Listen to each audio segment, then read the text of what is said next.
Good morning, everyone. My name's Richard Lewis Brown, and today's April 19th, 2021. As you know, I've been campaigning hard. I need your vote to become the new Local 1000 president. The ballots were sent out last week, and so you should have got it last weekend. If not, you should get it today. If you don't have it by tomorrow, I would call our union. So this is a quick video in the morning, a live Facebook video. I've been asked a lot of questions over the weekend. And let me say this to everyone. Voting is so sacred to our country. Voting ensures that our democracy prevails. Voting ensures that people have voices, not just in federal government, but in state government and any organization that they belong to that, does things by votes, does things with voting.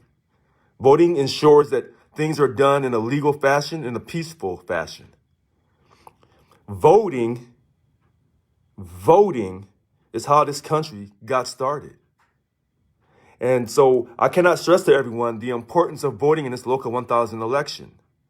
There's no ifs, ands, and buts. When people say that they don't want to vote, what they're saying is they're giving up their voice. And everyone wants to be heard. And voting allows your voice to be heard. And I cannot stress this to you enough, and I'm sure the other candidates who are running for Local 1000 president or the VP positions or at the DLC level, president, secretary treasurer, or the treasurer, they need your votes. Some people are running for DBER, for bargaining. They need your vote. And so I'm trying to stress this to you as Richard Lewis Brown running for Local 1000 president. We need everyone to vote. See, when you allow people to vote, then you don't have the status quo unless the same people are voting for the same people. Now, currently in our union, we don't have term limits. This is one of the things that people like about my campaign and some people don't like about my campaign. We do not have term limits in our union. And so you see the same people voting for the same people. And then people say, why don't things ever change? And so over the weekend, I gave you a lot of passion, a lot of high energy. But it's Monday morning, and I know people are tired from the weekend. And so what I'm trying to stress to you on Monday morning, because I know you have your ballots, you have to vote. And I've been asked this question. Richard, I want to vote for you, but who else should I vote for? And I've gone on record and said that I'm not endorsing no one else, because I realize that no one is endorsing me. If you haven't seen none of these other candidates come out and say, I believe in Richard and his 10-point platform. They can come out and say, I believe in some of the things of his 10-point platform, but you don't see anyone doing that. But yet people want me to endorse, who do I recommend? And so I tell people who are voting for me, please just vote for me. Let's send a clear-cut message. Let's send this clear-cut message that you believe in me. And my platform is so strong and so radical and so revolutionary that most people run from me. Now, people say, well, you have to work with the VPs, whoever gets elected. They're absolutely right. But I'm running for the top position. And the culture that I'm going to create as being the president comes from my 10-point platform. So the vice presidents are not creating the culture for the union. It's the president. The president is the CEO of the organization. So my 10-point platform is direct. We're going to get out of politics. We're going to unify our union. For a lot of people in our union, getting out of politics is not something they believe in. And so a lot of people are not going to vote for me. I understand that. I'm not looking for them to vote for me. What I'm looking for is people who want to unify our union. I'm looking for people of different political parties who want to come together in the pursuit of greatness, of getting substantial pay increases, a 21% pay increase with GO pay and COLA for everyone. I'm looking for people who believe in 2 term limits so everyone can have their voice heard. They can run for office without any time requirements. I'm looking for people who want everyone to be job stewards. We have simple training, online training. We all become job stewards, and you're not forced to pay money. You're not required to pay a poll tax to vote or become a job steward, because that contract affects all of us, not just dues paying members, but all represented employees, all 96,000 represented employees. Over 743 job classifications are represented by our union. And so, these are the types of people I'm looking for to vote for me. And I'm looking for it in a massive voter turnout. I want people to understand this. As long as this voter turnout is low, then you can see the incumbent or whoever the incumbent, Yvonne Walker, whoever she's trained, whoever believes in the same things that she believes in, but maybe they modify it to a degree. If the voter turnout is low, then the status quo will stay in place. If that voter turnout is massive, Richard Lewis Brown won the election. And I'm telling you this on the 19th of April.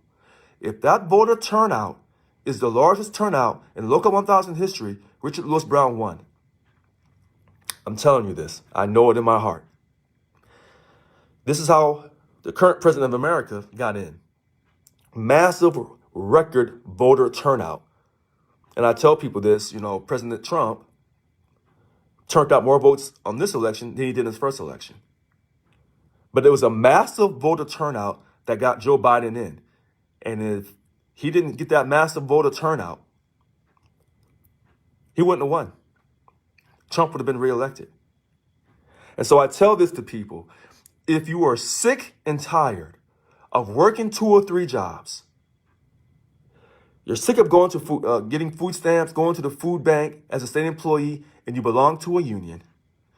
If you're sick and tired of not getting satisfactory job representation from your union, but yet you see your union involved in political matters, racial justice matters, community events, but yet they're not protecting you and they're not enforcing the contract, and you are desperately missing that 2.5% pay increase on July 1st, 2020, and you don't understand why we didn't enforce our contract, why we gave up 2 days of pay that was scheduled for 2 fiscal years, and the only reason why that stopped wasn't because the union did its job, because if the union had done its job, if Yvonne Walker had done her job, you would have never lost any money to begin with. They failed you over and over and over again. I tried to tell you this over the weekend with a lot of energy. Now I'm telling you as a matter of fact. As long as you keep putting these same types of people in, and you look at their platforms, if they even have one, then you'll keep getting the same result. People need their money. People were counting on that 2.5% pay increase. And even though it's not a lot for July 1st, 2020, people said we bargained for it. We have a signed contract. Why are we not getting our money? Why even pay money to the union if every time things get tough, the union just gives up our money? It makes no sense. They can save their money. And for some people who are paying $90 a month, that $1,100 a year or whatever, that's a great savings for them. Why should they even pay money to the union if the union won't do its job? But the union can't do its job because they're paying more than half their money to political expenditures, starting with SEIU in Washington, D.C.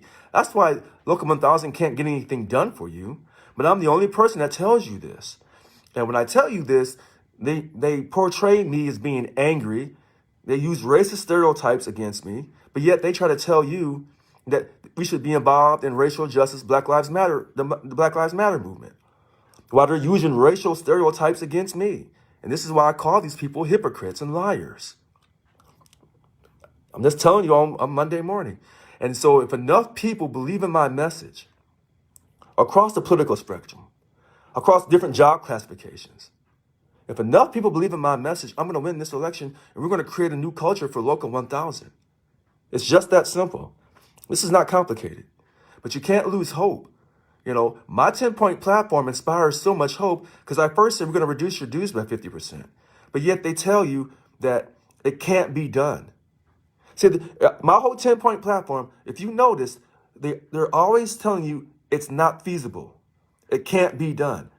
The words can't is part of the other candidates' vocabulary when it comes to my 10-point platform and when it comes to me. He can't do this. He can't do that. He needs the board's approval. They cannot think outside the box. They're not innovative. They're not creative. They tell you they're going to change things around, but they're just going to move. They're just going to move one problem to a different part of the puzzle. They're not solving the puzzle.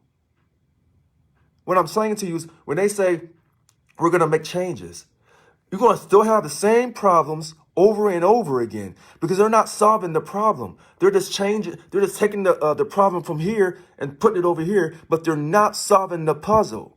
And the puzzle is this. People are dissatisfied because there's a perception that our union doesn't care about you. Our union has never cared about you. The perception is we don't have clean and fair elections.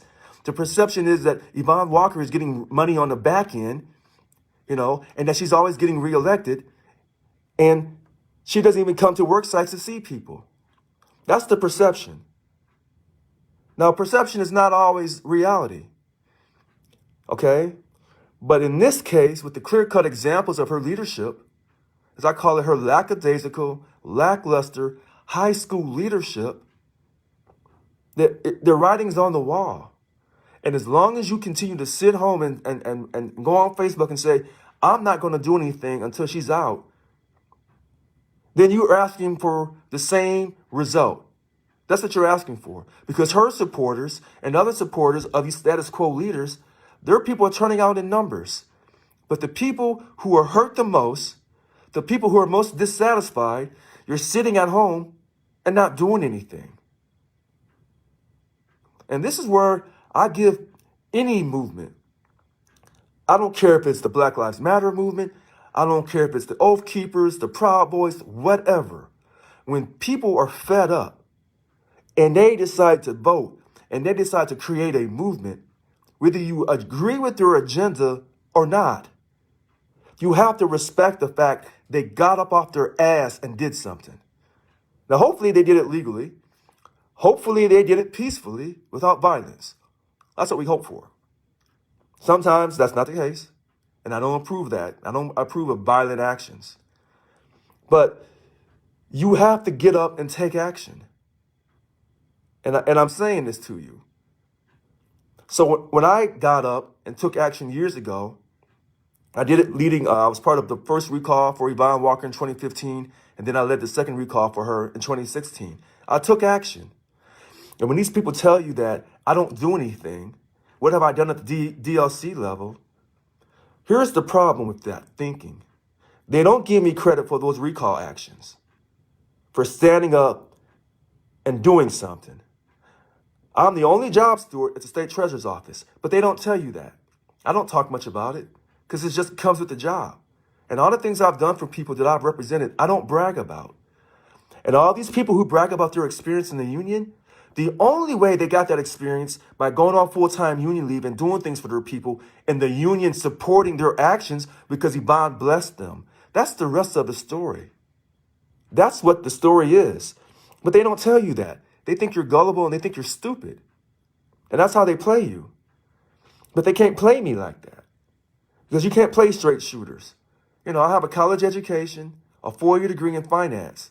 But they tell you I don't know. They tell you I don't know what I'm talking about when it comes to money. I'll take my credit score and my 4-year degree in finance against any of these individuals running for office. Any of them. Okay?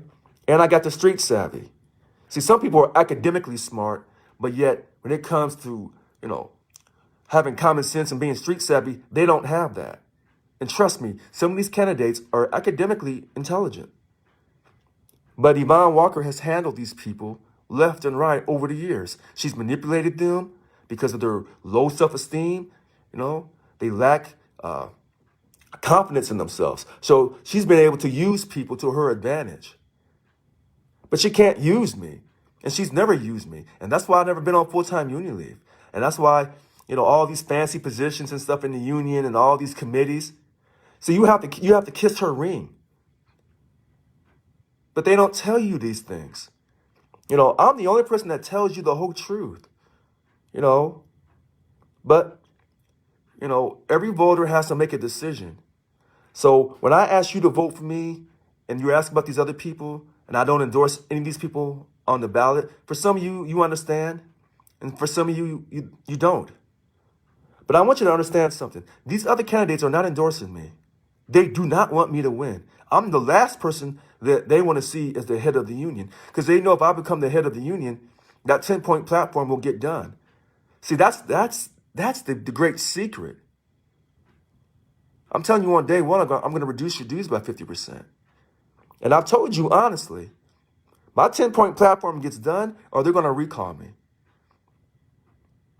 They're going to try to recall me, when I win this election. But I need your vote. And I need you to understand that all these videos that I've done, I've stayed consistent. So in some of my videos, I may be highly animated.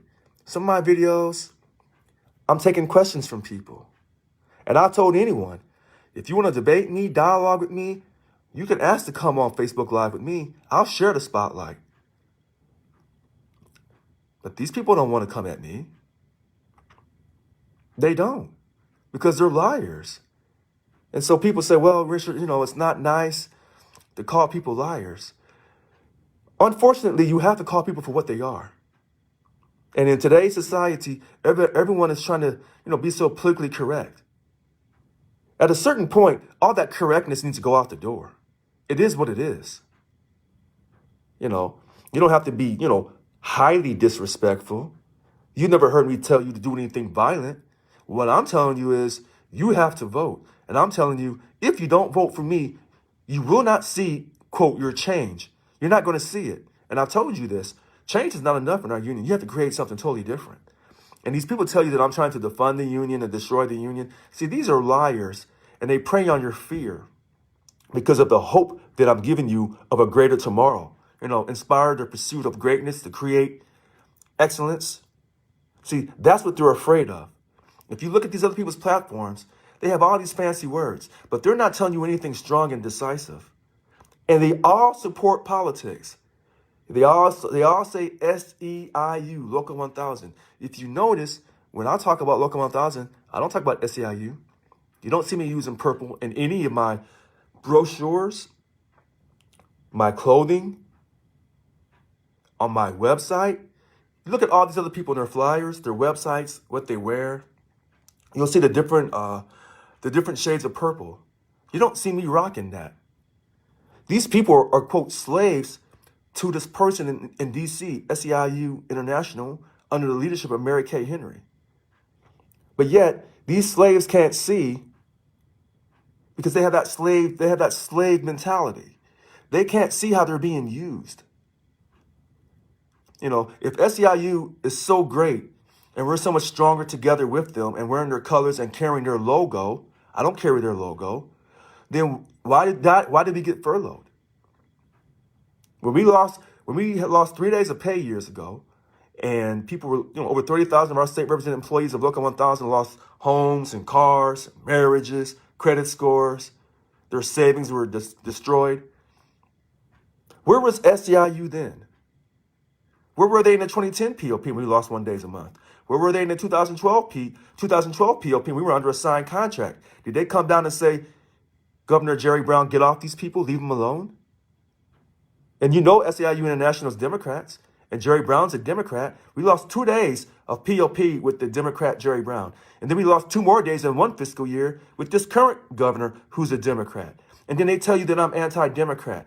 I'm trying to defund and destroy the union. They tell you these things, but you've lost 4 days with the Democrats, and you lost 3 with the Republican. And you were scheduled to lose 2 more days with the Democrat, but he's trying to save himself from a recall. So he had to cut that short. Your union did not do anything for you. I'm talking to you matter of fact on Monday morning, April 19th, 2021, on why you should vote for me and no one else and the uphill battle. And I'll give you a little inside story. You see a lot of names on that ballot for a reason. Were those people really inspired, by their convictions to run? Or did someone inspire them to run so we could have, split the votes out? I don't care about splitting the votes out. If you remember the lies they told you from 2015 and 2018, that I'm hired by Yvonne Walker to split the votes. They told you that. And then Yvonne Walker has problems now with Miguel Cordova, or maybe they don't have a problem. Maybe he's just in the race just to spread the votes out. But they told you I was hired by her. That's a lie. They told you I was to split the votes. That's a lie. And now you see MTC. Tony Owens left MTC. So now MTC is splitting their votes, and now he's re-endorsing them, but now Sophia is by herself. So who's leading MTC? The same group of people that told you could trust them, the same group of people who said they wouldn't take the salary stipend, took the money anyway. Now they're telling you they won't take it again while they're taking it right now. But they're the ones who accused me of splitting the vote, and now they're splitting their own votes. See, that's what happens when you tell those lies, and then God exposes you. That's what happens. That's what happens. I've been telling the truth the whole time. The whole time. But people have, quote, dismissed me, tried to discredit me, tried to demoralize my campaign, tried to demoralize the people voting for me. That's not going to work. So what I'm asking for on the April 19th, 2021, I'm asking for you to block all that out and to trust me. Here, listen to this. All the stuff that I talk, you know I believe in it. That's the funny thing. And you know I'm not lying about it. The other candidates know I'm not lying about it. That's why I'm the biggest threat. Can you say the same thing about the other candidates, that you fully trust them, that you really believe in them? I'm gonna stop this video. Voting, again, is the backbone of this country. It ensures that our democracy continues. It shows you that people have a voice. It shows you that people care. Voting is essential. You can't get anything done in this country without voting. It's the only way, through peaceful protest, a vote. You cannot get around this any other way. And I've been trying to talk to you about this. I've been campaigning since June 30th, 2018. So I'm not running up onto you now that you have the ballots at home, trying to tell you anything that you want to hear. Because as you can see, I don't say things that people want to hear. I tell you, this is who I am. This is my 10-point platform. And I tell people, you know what? When they hear my platform and I hear their ideas, I'm like, I'm not the best candidate for you. You have to vote for someone else. How many times have you seen a politician do that? But I'm not a politician. And so, you have to vote. And you have to tell your coworkers. And even if your coworkers decide to vote for the other candidates, that's fine with me. But I'd rather lose with a massive voter turnout so that I will know that people in huge numbers do not believe in me and don't believe in my 10-point platform. Okay? If I see a low voter turnout, then it doesn't tell me anything. A low voter turnout tells me that people are still disinterested, that I failed to inspire them. Okay? But a large voter turnout, and I still lose, tells me that people do not believe in me, and they don't believe in my 10-point platform. They believe in one of these other candidates. And that I can accept. That I can accept. Okay. I'm going to stop here. I'm Richard Lewis Brown. I want to thank you for your time. I'm going to be doing videos. I'm doing videos today, all week. And hopefully you'll tell everyone about this important election and that you will vote. Again, I'm running for Local 1000 president. Thank you very much for your time, and I'll talk to you soon. Thank you very much.